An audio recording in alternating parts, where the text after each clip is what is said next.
Okay, so I completely forgot to film this intro when I was filming my other videos. Basically, this is going to be the intro to my reading 7 Christmas novels in 7 days. Hopefully, it's going to be more than 7 in 7 days, but at the very least, I want to get to 7. So my plan was actually to like do a couple novellas and a couple full-length novels. Since I did the math, and I still need to read. I need to finish Manacled. I want to finish it before I film my top books of the year, because I know that it's going to be probably one of my favorite books I read this year. I'm going to mostly stick to novellas. I have one full-length novel that I'm going to hopefully start today, and it's "'Tis the Season for Revenge." I've been meaning to read that book all year, so now since it's the holiday season, I need to just buckle up and read it. Basically, my plan for these books is not to have a bunch of sad books, because Manacled is so depressing and so sad. I just want these books to cheer me up while Manacled is bringing me down. I'm actually gonna start with Once Upon a Holiday, and the only reason I'm reading this is for the Chestnut Springs novella in here. Basically, I believe, let me see how many pages. I'm only gonna read that, by the way. I have no interest in reading the other ones. I know they're by popular authors. Maybe at the end of the week, if I have time, I'll read the other ones. But since the Chestnut Spring book is so closely connected to the Chestnut Spring series, maybe the other ones will also be closely connected to other series. So I kind of don't want to risk that. So it's about 64 pages, so I'll definitely start and finish this today. And then I want to at least start "'Tis the Season for Revenge." So basically, "'Tis the Season for Revenge" is going to be my only full length. The rest are all going to be novellas. "Christmas on the 13th Floor" is one I want to prioritize. And then the other ones, I think I'm just gonna go with the flow, see where my mood takes me. But yeah, I'm very excited about this vlog. I hope you are too. And yeah, I guess I'll just tell you once I finish the Chestnut Springs Christmas novellas what I thought of that one. All right, so I just finished Christmas in Chestnut Springs, and right now I'm gonna give it 5. I do have to say, lately, my gut reaction is always rating it higher than what it ends up being. Right now it's a 5. Was this necessary? No. Do I care? Also no. I really enjoyed it. So it's basically a continuous story almost, where you follow each Eaton brother as they get ready for Christmas and celebrate Christmas. So it's in order of the full-length novel. So you start with Red, then Cade, then Jasper, then Theo, and then Bo. And it's all in the male point of views, which I also really love. I love how they talk about their women. I also really loved how Theo finally got to see one of his children being born, because obviously that was a giant storyline in his book as well.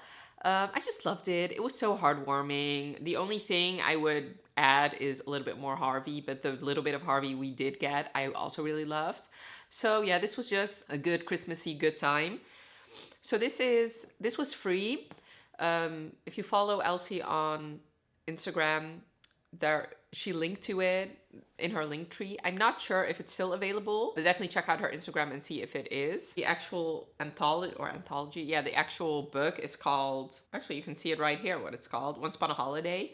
I couldn't find it on Goodreads, which sucks because I wanted to add it. But yeah, I only read the Chestnut Springs story, which was about 60 pages. So yeah, definitely enjoyed it. Right now I'm gonna break my heart again by reading Manacled, but after that, like I said, I'm gonna definitely pick up "'Tis the Season for Revenge." And I actually saw on Kindle that it has even fewer pages than I thought. So it has 288 pages. So I do think there's a good chance I will finish it tomorrow. So that would still mean 1 book a day. If not, I still have some novellas that are around 50 pages that I can squeeze in. But yeah, so far, on my first day, I already finished my first Christmas romance, which I love. Okie dokie, I'm here to give you an update, because I'm gonna change my rating for Christmas in Chestnut Springs. Even though I did love it, it really is not a 5, because today I was thinking about whether or not I actually finished a Christmas novel yesterday, and I totally forgot I read this book. So it's a 4, mainly because of nostalgia reasons. So it's a 4, it's not a 5.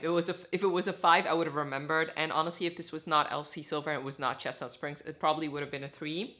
But obviously I do love these characters, so it's a 4. Also, I totally forgot I wanted not only to rate the books in this video, but also give you like a Christmas rating too. So 1 out of 5 Christmas points. Christmas at Chestnut Springs gets 4 stars and 3 Christmas points.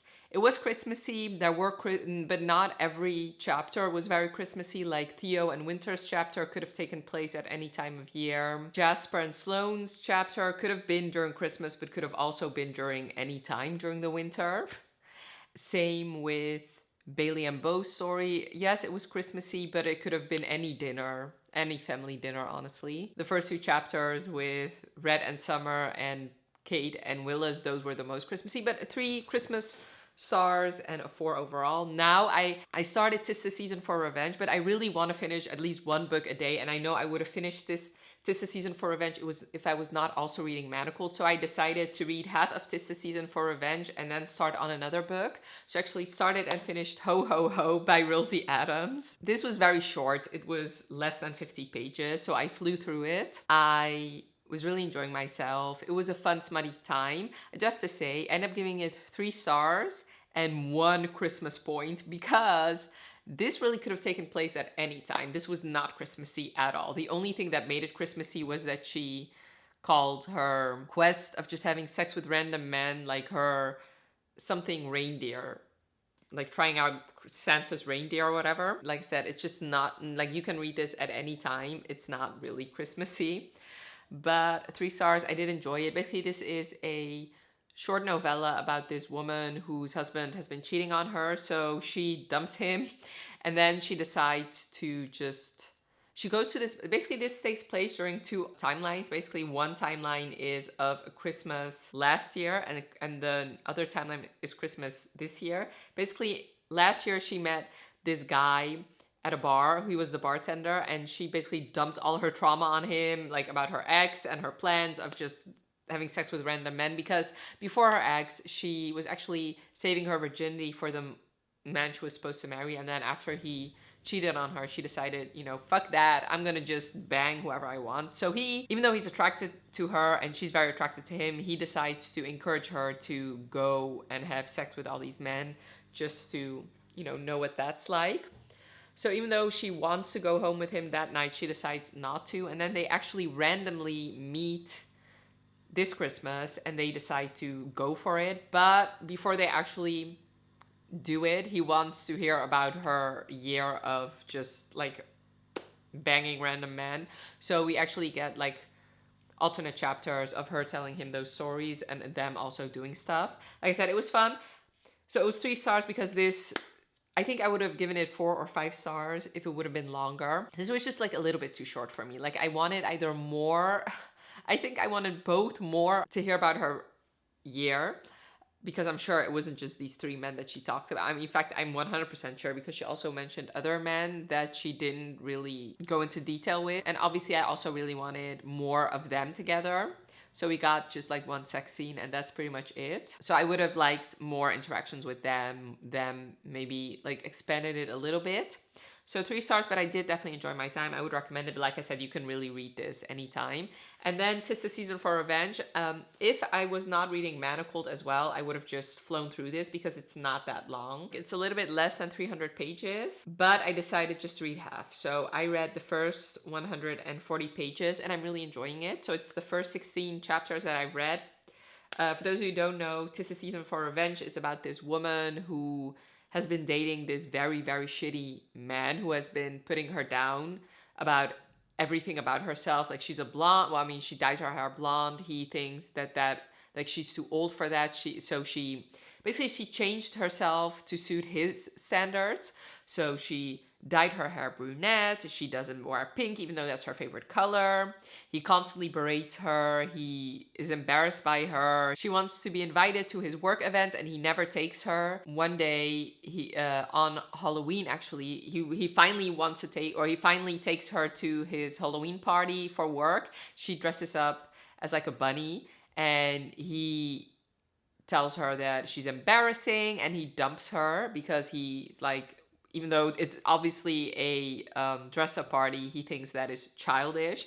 So he dumps her and she decides to get revenge on him. Her and her friends come up with all these petty things to do to him, which some of those are genius. But then she decides, to get over him, try to get over him. So she goes on this dating app, and who should fall into her lap but his boss. And she decides, what better way to get revenge on my ex than sleeping with his boss, who he hates, by the way. She happens to be his type, so they go on a date. He is everything that her ex is not. Like, he compliments her, he loves that she wears pink. Her ex used to make fun of the fact that she's a makeup artist for a living, and Damien is really encouraging her. He told her that he doesn't want anything serious, but he does want to be exclusive, and she didn't tell him that she knows his employee, which he hates him too, by the way. So I'm sure that's gonna come ahead. Like I said, I'm halfway through and I'm really enjoying it. It is very hot, like very sexy. He's also, like, I think 50 or 14 years older than her. She is 28 and he's 42, I believe. So yeah, I'm enjoying it. Like I said, I would have finished it if I wasn't also reading Manacled. Right now it is 9:30. It is December 11th, by the way. And so far I finished 2 books. And this one I'm definitely going to finish tomorrow. So the plan is to finish this one tomorrow and maybe start another Christmas novel tomorrow as well. Hi, it's me. I'm the problem, it's me. Because I'm not doing too well on this challenge. So basically I took a day that I did not read. So I'm gonna extend this vlog 1 extra day so that I actually have read like 7 days worth of reading. I think I already talked to you guys about Christmas in Chestnut Springs and Ho Ho Ho. And now it's 'Tis the Season for Revenge. This book put me in a book slump, basically. Like a little tiny book slump, because I did not enjoy this one. I know, shock horror. Everybody loved this book, and I think that's my problem. My expectations were too high. But this just was not my favorite. I gave it 2 stars. This book did a lot of things that I don't love. First of all, she lied to him throughout 95% of this book, which I get. And every time she wanted to tell him, she was so easily persuaded to not. In fact, I found her so easy. Like, she's like a willow when she bends right through your wind, basically. Like, anytime, like, she was so easily persuaded. She was like a willow and she bent through to everybody's winds, basically. Anytime she wanted to be honest with him, oh, look, there's a text message. Now she has to get her revenge. Anytime she wanted to tell him, now it's her best friend telling her, and she persuaded her. Anytime she wanted to tell him, now it's him telling her, not right now, babe. Like, I don't know, I did not enjoy it. I truly do, I understand why she loved him. I truly did not understand why he was so obsessed with her. In fact, he was obsessed with her from the very beginning, because apparently he told her that she was his soulmate since, like, the very first date. Like, bitch, no. No, I don't like that at all. You guys know I love smut. I love smut in my books. These smut scenes just didn't do it for me. In fact, I read like the first couple and then I started skimming all the sex scenes. In fact, at one point, I just skimmed a big portion of this book and only read dialogue because I really had to force myself through it. The only reason this book got a 2 instead of a 1 is because of the revenge plot. Like, at the end of the day, I did enjoy seeing her get her revenge. Like, that revenge was so sweet. Like, I did like that.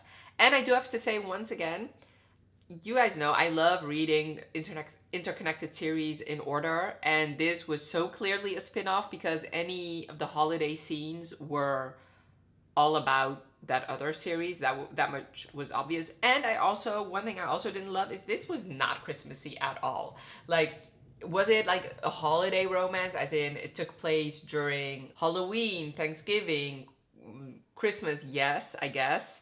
But most of that, like, I believe like only 1 chapter took place during actual Christmas.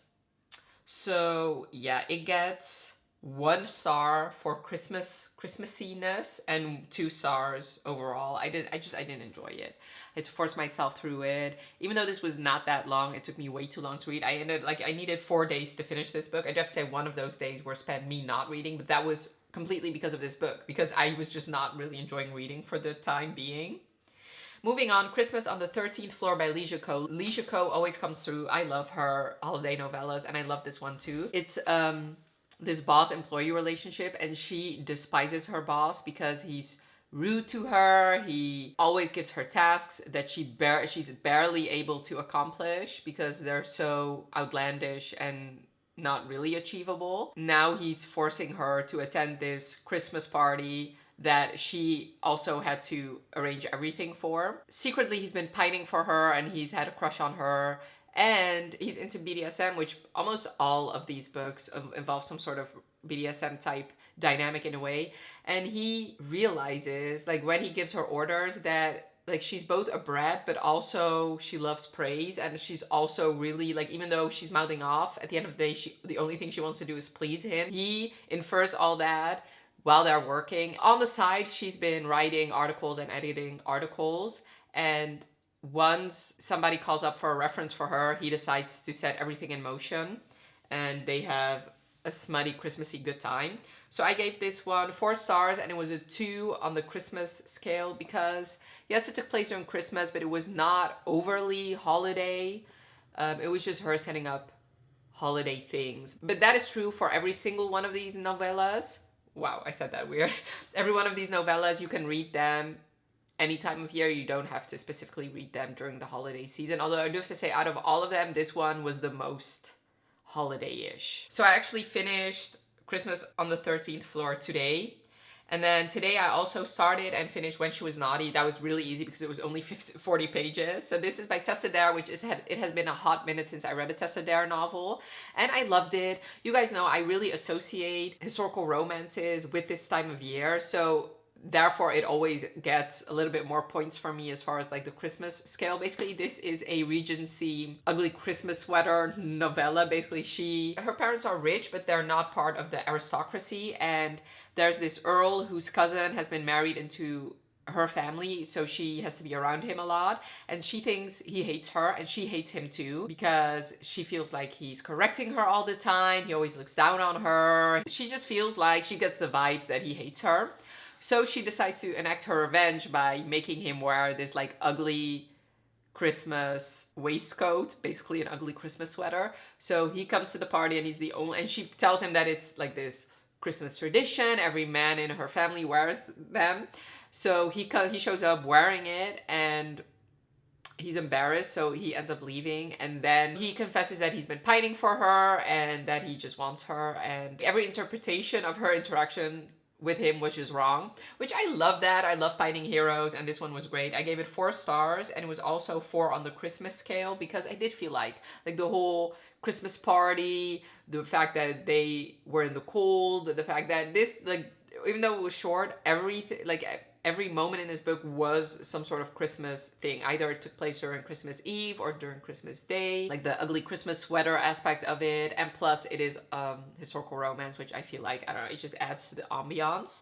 So far I've read 5 Christmas romances. The next one I also want to start and hopefully finish today is Trick Shot by Kayla Gross, which this one I'm so excited about. This is a MMF relationship, which I'm very excited about. I'm sure it's going to be very smutty. Very much enjoying my time. I do have to say these are helping me with my sadness over Manacled because what can I say about that book?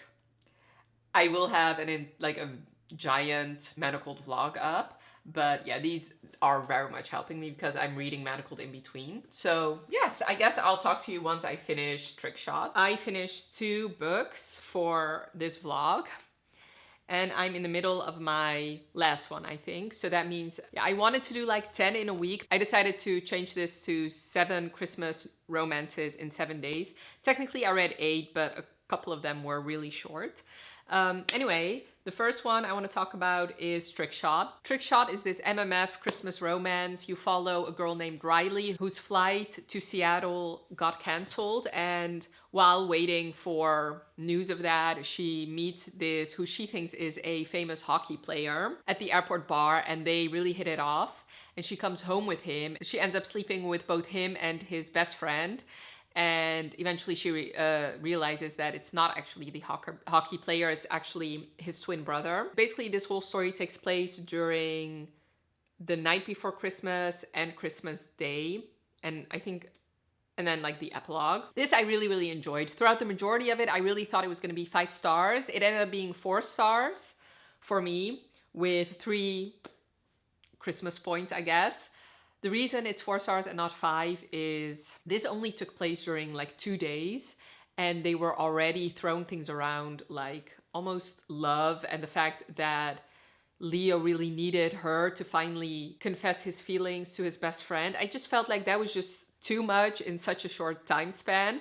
Either this book should have been a little bit longer and we could have followed them for like a month or something after that we really got to see them develop the relationship. I know that is not the point of a holiday romance, but I've seen it done in a different way in other holiday romances, because these people do not have a pre-existing relationship except for Leo and Jace. Or this should have been just them banging it out and seeing where they want to take this in the future, and then we'd have an epilogue where we realize that they actually became more, and Jace confesses his feelings to, or Leo confesses his feelings to Jace. Because what I forgot to mention is Jace is bisexual and Leo is pansexual, and they've actually been sleeping together for years, but Leo never really wanted to make it official or make an official relationship. Like, he wanted it to be as open as possible so that they could sleep with other people.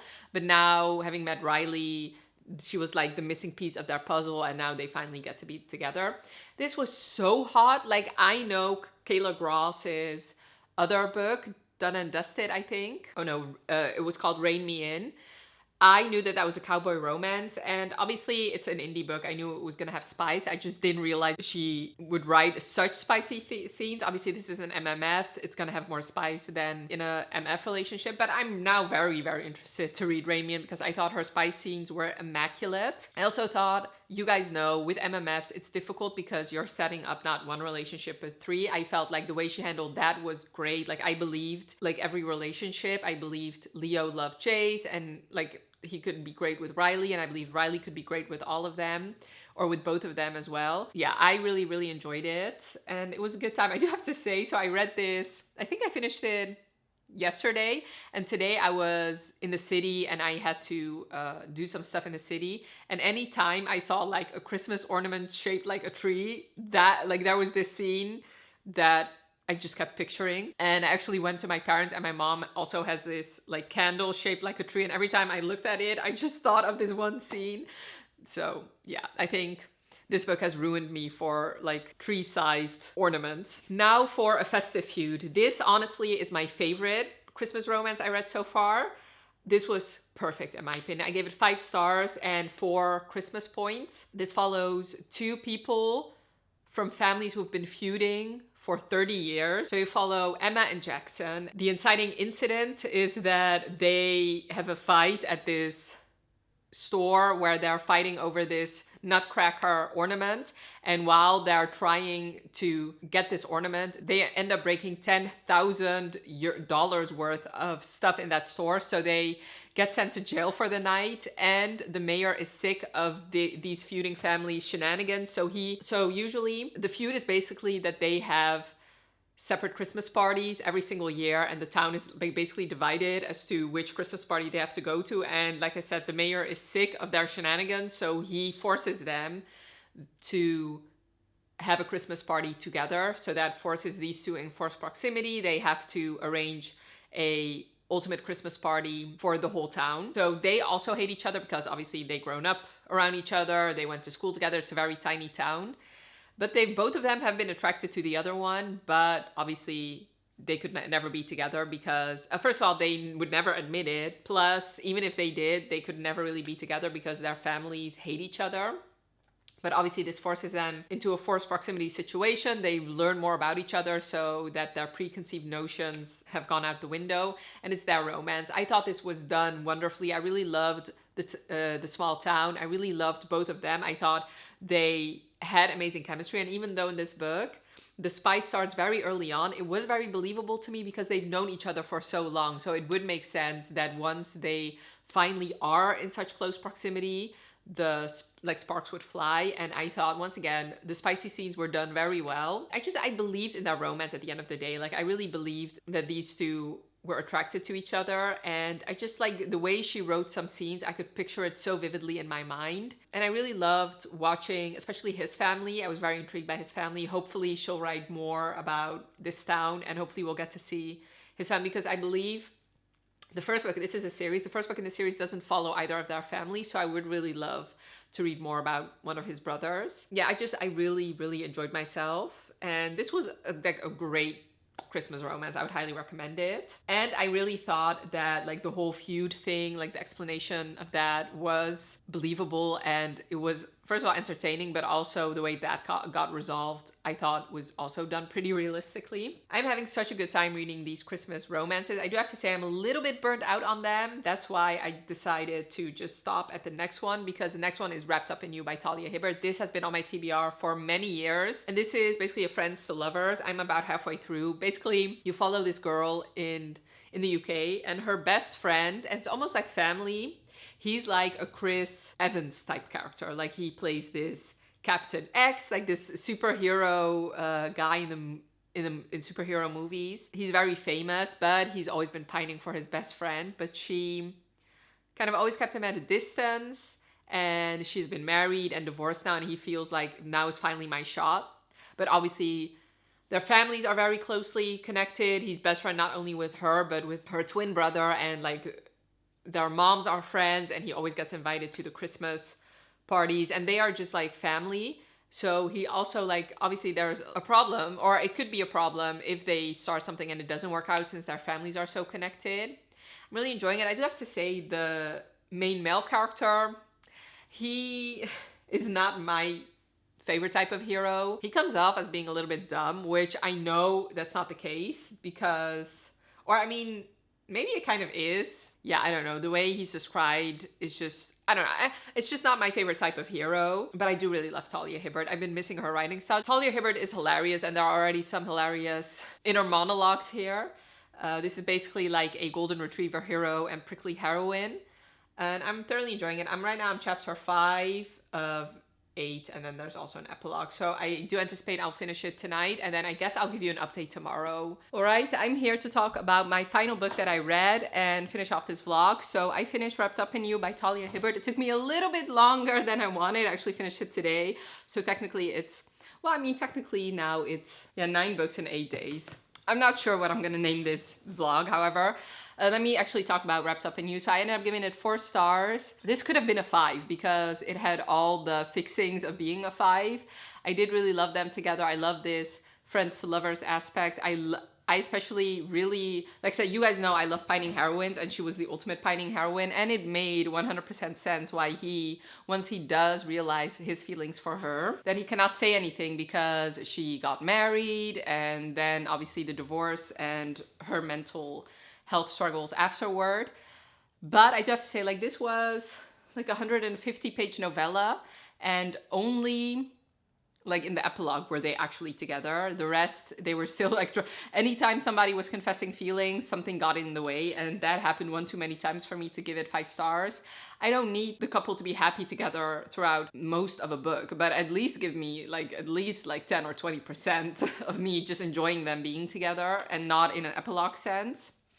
So I do feel like A Festive Feud did that better. It was clear that they were together, except, you know, a little bit of secret keeping, and obviously they had to overcome a lot of things. So I just wish this either should have been a little bit longer, or it should have been clear. I mean, they knew each other, they were friends for a long time. She should have just been a little bit more honest sooner about her feelings, because he was pretty clear from the beginning. But he was adorable. He was like the typical golden retriever hero, and she was a prickly heroine. I love how patient he was with her, and I just enjoyed it. As far as Christmas points, this felt more wintry than Christmassy, to be honest. So I feel like, I think I'm gonna give it 2 Christmas points. It obviously did take place. No, actually it's 1 Christmas point, to be honest. Like, I feel the same way with Ho Ho Ho. Like, it just mentioned, but we don't actually get to see. It's more like a wintry setting. Like, there's a blizzard, stuff like that, but I didn't really feel Christmassy vibes from this. But yeah, this was my week of reading Christmas romances. I ended up finishing 9 Christmas romances. I do have to say some of them were only 40 pages. I thoroughly enjoyed myself. My favorite was A Festive Feud, and my least favorite was 'Tis the Season for Revenge, unfortunately. There are a couple that are still on my radar. Maybe I'll read them maybe in January or February to kind of prolong the Christmas spirit. I do feel like, especially like I told you guys, most of them, none got 5 Christmas points for me. So usually, even though they're technically Christmas romances. You can pretty much read them any time of year.